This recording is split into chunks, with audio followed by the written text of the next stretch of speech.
This morning we're here on the couch with Rachel Pankey, Haley Schofield, and Sherry LaRusso, and they're going to share with us about Children's Church. But one of the things, when we're standing in the back today, and I just had a brief moment with Sherry, and she told me a story that I'd like her to share with you. I was telling him, Rachel's husband, Nathan, can you imagine him as a young boy, for those of you that know him? Well, he was in our children's ministry. I taught Nathan and Brad, and, you know, we got to hear their name a lot. Nathan. and then I told him it's funny because now Rachel, Nathan's wife, you know, here, Nathan's the worship leader now, and his wife is my boss. I thought, isn't that fun? So I guess he maybe paid a little attention. We don't know. Well, I'm going to turn it over to Rachel now and let her explain her vision and Children's Church. I know last year I interviewed Dave Whipperman in our Smaller Saints class, but this year I want to just quarterly be able to bring up either a department head like Sherry LaRusso or different leaders in our children's ministry to kind of give our guests and our parents and just everyone else a glimpse of what's going on in the classrooms while you're in here. To hear their heart, to hear kind of what is going on, maybe what some things that the Lord is highlighting, or just, you know, just different stuff like that, so that everyone, our church family, can feel connected to children's ministry, that it's not just something happening down the hallway. And I've heard parents, some parents who have were dropping off their parents or their kids for a while and then actually ended up volunteering and being in the classroom and being able to see actually what's going on was really encouraging. And so I want to bring that to you guys. If you're in a place where you can't serve or whatever, that you feel connected and you feel a part and you have even some ideas of how to pray and what to pray for children's ministry and for our children.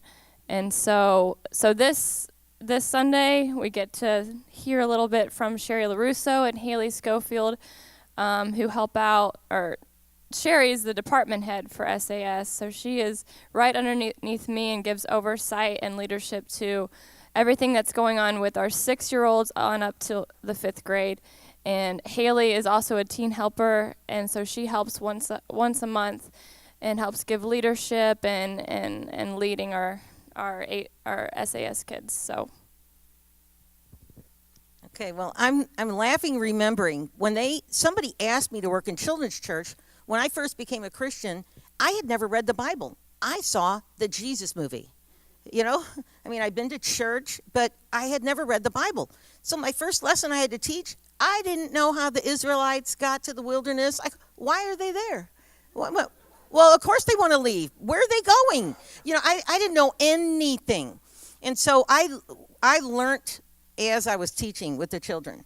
So it was very easy to come from a humble standpoint. You're like, well, if they ask me a question, not sure, you know, and so I learned not to lie. Say, I don't know, good question. So I want to encourage you, if you love children and you want to see them experience the love of God, we need you. I did not feel equipped, and at times I still don't. But, you know, God gives you grace to do what you're supposed to do. And I'm going to shamelessly say we need more men, because I want our children seeing men love God. Men love God. You know, here in the military, they've had to fight to get women in. In the church and in teaching, we want more men. Yeah, hoorah, you know. And so if you're a guy, you know, a lot of guys, not different. Everybody's different. If you're an introvert, you can still love people. You could be the person that takes them to their many frequent trips to the bathroom. You know, it's like you need discernment. Do you really got to go? You know, and so we have to have helpers. You know, we need more bodies because we're trying to have relationship and ministry and support. And one of the things that I'll introduce with Haley, one thing I feel like now I'm getting a do-over. You know, like with grandparenting, you know, you're like, ooh, I get to try this again. I think I'll do better. I practiced on my kids, you know.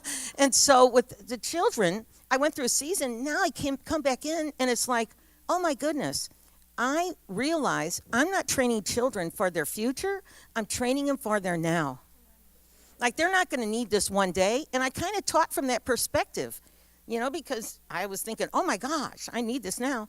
They need it now. They're in school now. They're struggling with obeying their parents now. And so we started incorporating having the 4th and 5th graders be servant leaders, helping with just a lot of practical things. But then we said, you know what, wait a minute. They hear from God. They can pray. They can encourage. And then now we have teen helpers. And like next week, Haley's going to teach. So I wanted her, if it's okay, to just share a little bit about what a blessing that it is having our young people involved. And I was thinking, I think I might be like 50 years older than you. That's like, isn't that awesome? You're never too old, okay? Here you go.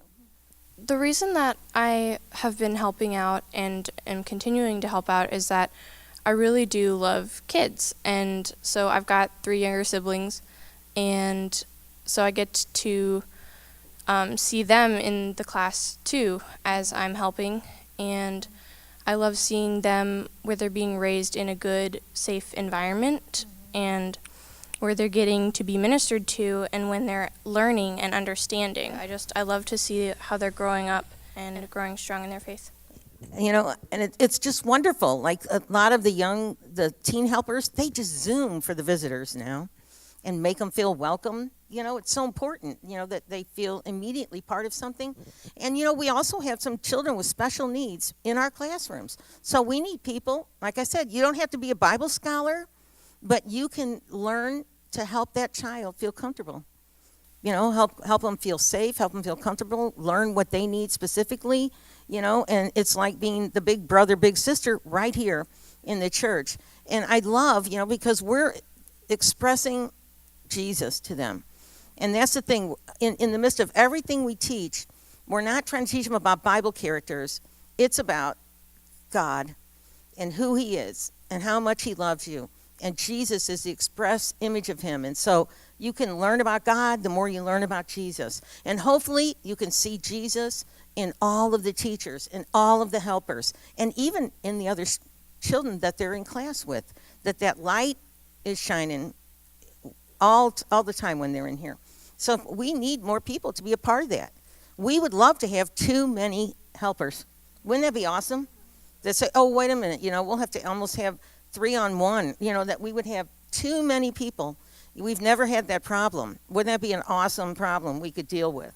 Oh, well, you can take off today. That'd be awesome feeling. But just the need to show them the love of God, not just in word, but in just relationship ways of teaching them about Jesus. Sherry said something that really riveted my heart when she talked about men needing more men in the teaching of the kids. And it reminded me of all the fatherless statistics. When I'm dealing with the men's ministry, I've looked up numerous times and even shared. If you want something that's shocking, I know many times as men we feel like we're not all that important as fathers compared to what mom's doing, raising the kids. We're at work all day. But when you go online and just type in fatherless statistics, and you see what homes are like without the fathers, it is phenomenal. It's almost like the enemy is taking the men and the role of manhood out of our culture.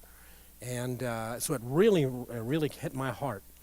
I think, I don't know, it's just awesome to see the multi-generation and everything that you guys are doing. We're fortunate. A lot of you guys sent birthday cards to Vince LaRusso, turned 65. He's one of our youngest male leaders in there, I want to tell you. Vince LaRusso, we got Mike Maxwell, he's a policeman.